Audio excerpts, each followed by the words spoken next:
Hello Power, Happiness and Success family, Alex Gem here yet again. This video is all about helping you understand what stress does to us, how it can essentially actually ruin our lives. But firstly and foremostly, make sure you hit the subscribe button and also click the notification bell so you get regular updates of my weekly videos that I release every single Friday.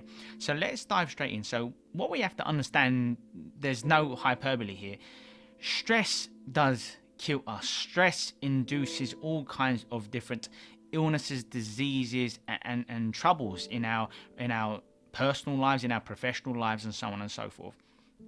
So what we have to understand is that stress can actually down-regulate our genes and cause, as subsequently, disease and illness. That's one of the things that we have to understand. And we live in, many people spend the majority of their lives, 70% of their entire lives, living by the hormones of chronic stress. And it can be extremely deleterious, and it can really, really hinder the quality of our lives. And this is where this situation actually exacerbates and worsens, because yes, a stressful occasion can kind of alter our physiology, our mental, emotional patterns. It can make us freak out, knocks us out of homeostasis, and so on and so forth. These are imperative. But what's even more detrimental here is that we can actually trigger and turn on the stress response just by thought alone. And this is extremely hazardous, because if you can simply think a thought and then it subsequently triggers a certain chemical reaction in your brain, a certain feeling, if you will, and that evokes a certain physical response, like this creates a cascade of errors, reactive behaviors, and over time these kinds of patterns, if you will, turns into subconscious programs essentially. And this is how people teach themselves and triggers themselves to live by the hormones of stress. And when our genes are damaged within our cells because of the way in which we live, like our diets, the kind of chemicals we're exposing ourselves to, and all these sorts of matters, anything that really worsens oxidative stress essentially, that actually inhibits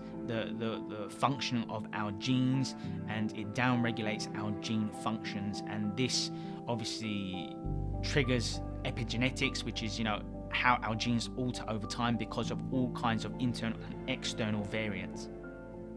And in terms of stress, one of the biggest challenges we face is that some short periods of stress is understandable, and this is how most creatures, most living organisms live. Like, they spend the majority of their day absolutely fine, eating and so on and so forth, and then every now and then there will be short bursts of stress, really, when they're trying, fight or flight response gets triggered and so on and so forth, and they start reacting. Their amygdala switches on first and forces them to react appropriately as quickly and so on and so forth.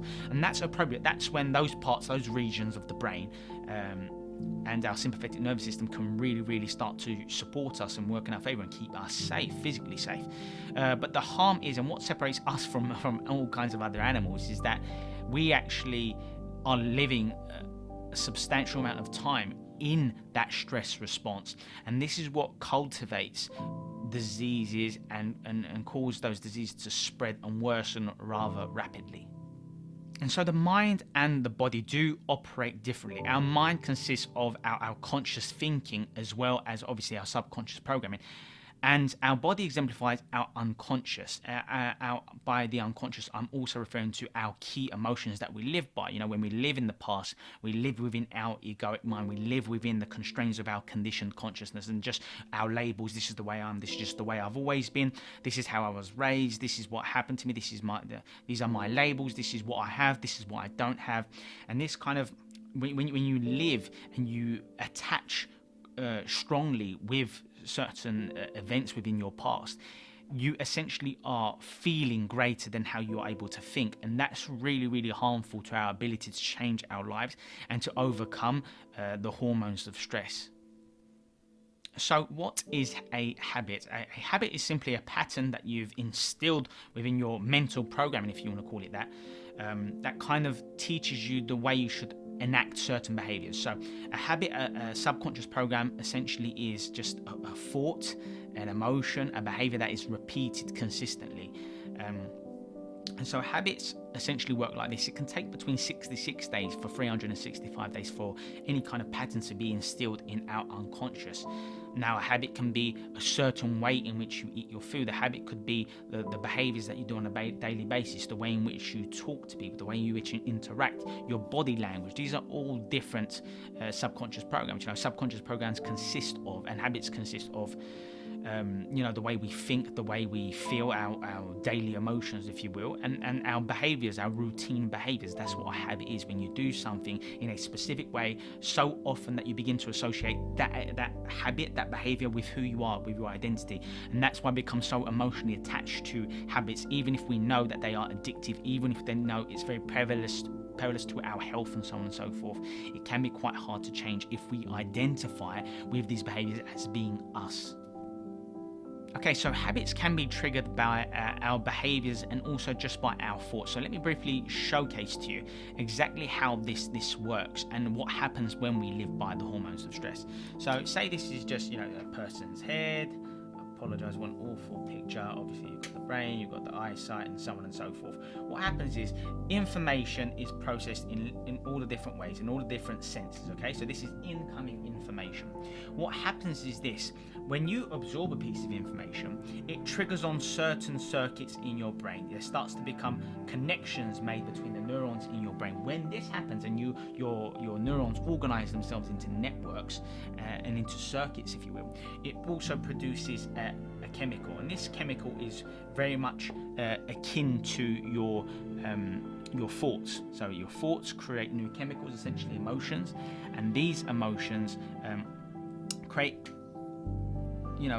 your brain creates a snapshot of this image, and this is how an experience, the incoming information, can become a long-term memory. And these, unfortunately, a lot of people live their lives waking up, remembering, recalling who they are, what their key experiences are, what's been on their mind recently, and they constantly relive and rethink the same sort of thoughts and emotional experiences, and that's why they remain stuck in the past, and that's why they constantly fall into, if you will, their stress response, because that's what they're familiar with. And unfortunately for many people, the past, if they're living in the past, if they have strong emotional attachments to certain memories within the past, then firstly they're living by the ego, because whenever you're thinking about the past, you are locked, you are oppressed by your own memories, you are oppressed by your own thoughts, by your own limiting beliefs, and your beliefs are just a record of who you are, really, and what you've experienced thus far. So yes, we have these kind of beliefs, these connections, and when we are massively emotionally connected to these past events, doesn't matter what kind of negative emotions, sadness, aggression, anger, anxiety, fear, sadness, like I mentioned, depression, any kind of negative experience, if you've got a strong emotional connection to an experience, then what that means is that you're not currently thinking greater than how you feel, and therefore you are stuck in the past, and you'll be unable to create the kind of future that you want, the level of peace, and overcome that stress response that you've taught yourself to experience over time. And the challenge we face is that if you are living in the past, then nothing will change. Because if you're living in the past, then you are not only feeling the same kind of emotions, not only are you triggered in order to focus on whatever and perceive whatever's happening in front of you and make it relate to your narrative, your story, your past of why you can't get better and so on and so forth, or why you can't overcome the stress response and really take control of your emotional state, is because you are living in the past and you are therefore being governed by what's already happened to you. And when you're living in the past, you cannot create the future that you want. We tend to think between 60 to 70,000 thoughts every single day, 90% of which are the same as the previous day. Why? Because we're doing the same kind of behaviors, the same subconscious programs. 95% of our beliefs, our attitudes, our perceptions, our behaviors are subconscious programs, which means we just relive the same kind of things most days because of familiarity, because we're staying in our comfort zone. And one of the reasons why this happens so prevalently for many people in society is because we wake up and we start doing the same sort of things every single day. When you wake up, it should ideally, and what I recommend for people, is to spend the first 1 or 2 hours especially, because that's when you're entering alpha brainwave state and your subconscious is most open upon waking, and also when you go to bed. Most people wake up and what do they do first? They go on their phone. They go onto all kind of social media sites. They go onto their WhatsApp. They start messaging the people they know. They start recalling and remembering who they are. They kind of gather information, if you will, and they're like, oh yeah, this is the way I behave. Oh yeah, that's why I'm always stressed out, or that person's to blame, and this is why my life's like this, and and they keep stimulating and triggering the same kind of patterns every single day, because they are constantly reminding themselves of their own limitations. So one of the things that I recommend is to wake up, and the first hour or two of your day, make sure it's for you. Whatever it is that you do, there are some daily practices that I like to implement, some kind of like mindful based strategies like meditation, exercise, writing out your goals, making time for things that are important to you, looking after yourself in these various ways, putting yourself first essentially. Even if you have kids, you're still putting yourself first by putting them first, right? So make sure those are the fundamentals that you live by on a daily basis, because we are what we do, right?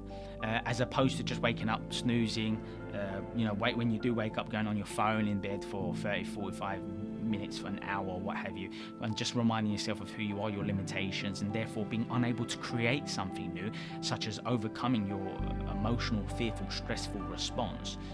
Because you're constantly reminding yourselves of who you are constantly living by and identifying with the mind, with your own egoic mind. You're constantly reminding yourself of your reputation, your possessions, your labels, why you're not good enough, why you don't have this, and so on, who's at fault for your circumstance, and all these sorts of things. And unfortunately for many people, they wait too long in order to change something in your life. You don't have to. I understand that emotions create change in people's lives. Sometimes people need to suffer a certain amount in order to make that change, whether it to be going on that diet, or getting that gym membership, or asking someone to marry them in order to settle down so they can feel more secure and deeper feelings with someone, for instance.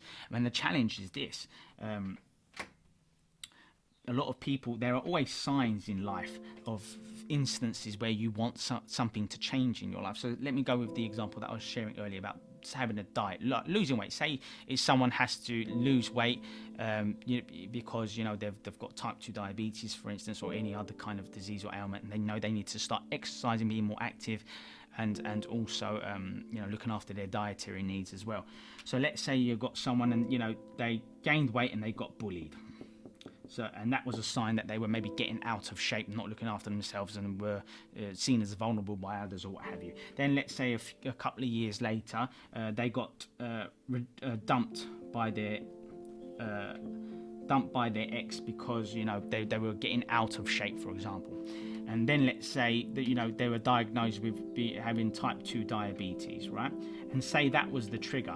So these were all signs that they needed to have changed their circumstance, their situation. These were because that greater intelligence, whatever you believe in, is always going to be giving you signs, little nudges of, and you can always be aware of this, because that's where your pain comes from. So a lot of people wait until a certain trigger. For instance, let's say that this person once, the doctor said, listen, you are type 2 diabetic now. And maybe that was the trigger for them to go, you know what, I'm going to start that diet. I'm going to start exercising. I need to take this seriously. And my issue is, and good for the person for making the change. My issue is, why did you wait this long?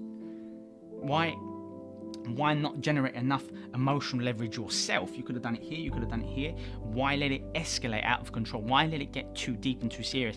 And the problem is, when you get to this response, the person's, the hormones of stress are significantly high, right? So it's cortisol levels and all other kind of challenges, internal and external. And the problem is that yes, you'll have the emotional impetus to change, but are you going to have the wherewithal to make it happen if you're living by the hormones of stress? And my answer is, long term, you probably won't if you're living in chronic stress. And that's the thing that we need to address.